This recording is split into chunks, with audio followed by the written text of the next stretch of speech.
We're gonna come back to the Epstein stuff and Thomas Massey in a second, but I want to just wrap up kind of what happened in this congressional hearing. One of the more controversial things that Donald Trump has done in his first 9 or 10 months in office is, of course, deploying these National Guard troops to combat crime in certain American cities. So we saw it in Washington, D.C., we saw it in Memphis, Tennessee. Trump has now authorized troops to be sent to Chicago. They have arrived, but he has failed in sending troops to Portland. So Pam Bondi was questioned about the justification of this. So I'm going to play out that clip now. What's the secret? Why do you want to keep this secret? The American people don't know the rationale behind the deployment of National Guard troops in my state. The word is, and I think it's been confirmed by the White House, they are going to transfer Texas National Guard units to the state of Illinois. What's the rationale for that? Yeah, Chairman, as you shut down the government, you voted to shut down the government, and you're sitting here, our law enforcement officers aren't being paid. They're out there working to protect you. I wish you loved Chicago as much as you hate President Trump. And currently, the National Guard are on the way to Chicago. If you're not going to protect your citizens, President Trump will. Scott, does the government shutdown, as Pam Bondi spoke about, have anything to do with deploying National Guard troops to these cities? They're not there to combat crime. Come on, let's cut to the chase. And I'm going to tell you why I'm cutting to the chase, because certain other people aren't.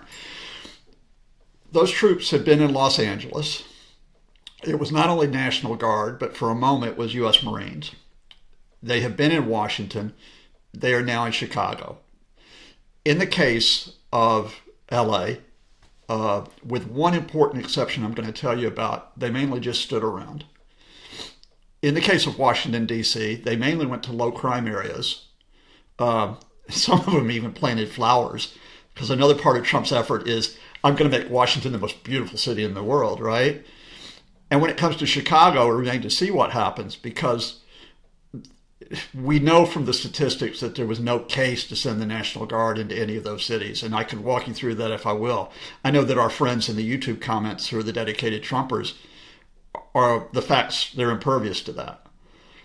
The one thing that the National Guard are doing is they're providing support for the folks who are breaking the law and who are carrying out unauthorized military-style operations, who are immigrations and customs enforcement. So if ICE goes in and starts to sweep people off, if they use excessive force, and if someone gets upset about it or tries to obstruct that, then the military are there now. It's thin end of the wedge. You don't go, even if you're an authoritarian regime, which is what this is now, you don't go in and you don't send in the military to go in and impose martial law in each of these cities. That's not how you start this. What you do is you make it appear normal to have the military on the streets so that people don't say, look, we really don't want the military there. When it becomes normal for the military to be on the streets, then they can take on any role that you want them to have. They can support ICE. They can support other law enforcement.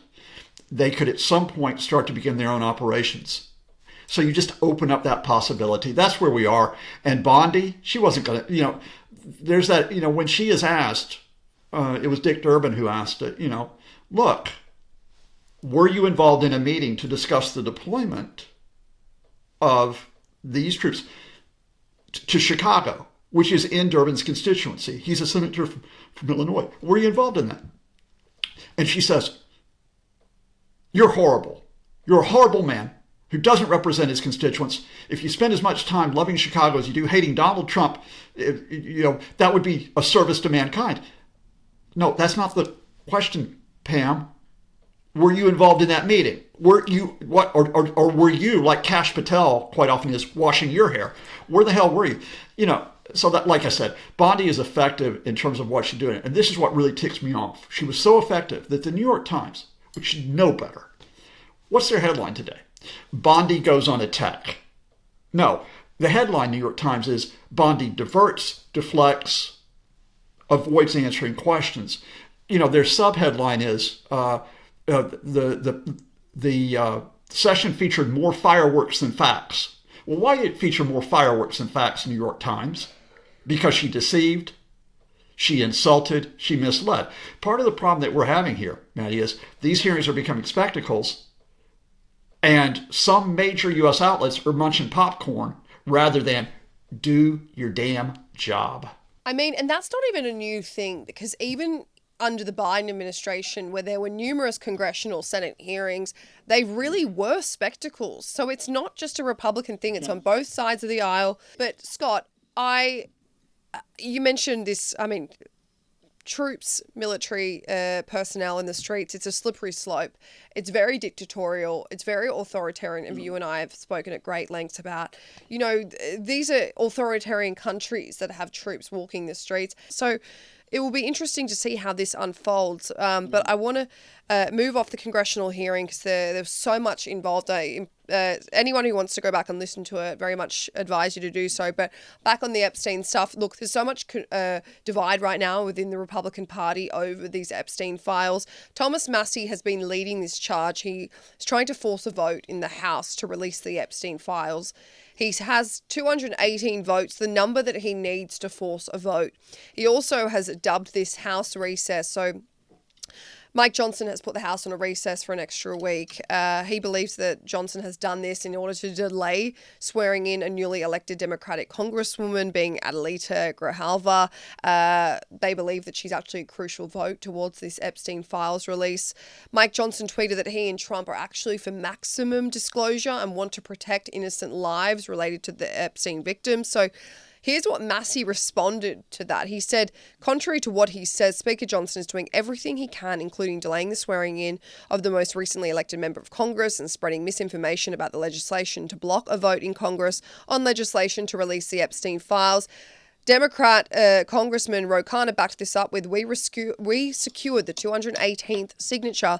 The press conference was scheduled. Epstein victims were ready to speak. So what did Republican leadership do? They sent us home during a shutdown. So your reaction to this, Scott, is this the truth? Is this a massive power play from Republicans in charge, mostly Mike Johnson, who is delaying this vote, delaying House Republicans from having these files released? You just summarized it really well, Maddie, which is Adelita Grijalva wins a special election in New Mexico to take up her seat in Congress. It is now more than 2 weeks since she won that seat. The normal procedure is that within a day or two, the representative who wins the election goes to Washington. They are sworn in, because you don't want that seat to be vacant. Mike Johnson, as the House Speaker, refused to have the swearing-in ceremony. He refused to do it for a few days, saying perhaps that he was washing his hair. That seems to be a common theme right now. But then he said, it's the government shutdown that's preventing it from happening. No, the government shutdown does not prevent you from swearing in Adelita Grijalva, because you can have the House of Representatives in session, like the Senate is in session right now, during the shutdown. So Mike Johnson is protecting Donald Trump by refusing to swear in Grijalva, who would be the 218th vote that is needed to force, in other words, to call for the release of the files. Now, I need to emphasize that would not necessarily lead to the release of the files, because, of course, the Senate would also have to support that as well. So what Johnson's doing here is, it's not even that he's blocking the release of the files at this point. That's not like it's imminent. He's just refusing to do one step of the process because he doesn't trust, and this is the key takeaway, Maddie, he doesn't trust the Republicans in the Senate would block. In other words, there may be enough Republicans in the Senate who also think the file should come out. So Mike Johnson's running a little bit scared. Donald Trump, he won't admit it, but he's running a little bit scared. And you can link what Pam Bondi did yesterday with what Johnson's doing as part of this wider issue. And again, just to emphasize why is this big issue, Maddie, all these other issues we talk about, including being an authoritarian government, that might not matter to a lot of Trump supporters. This one does.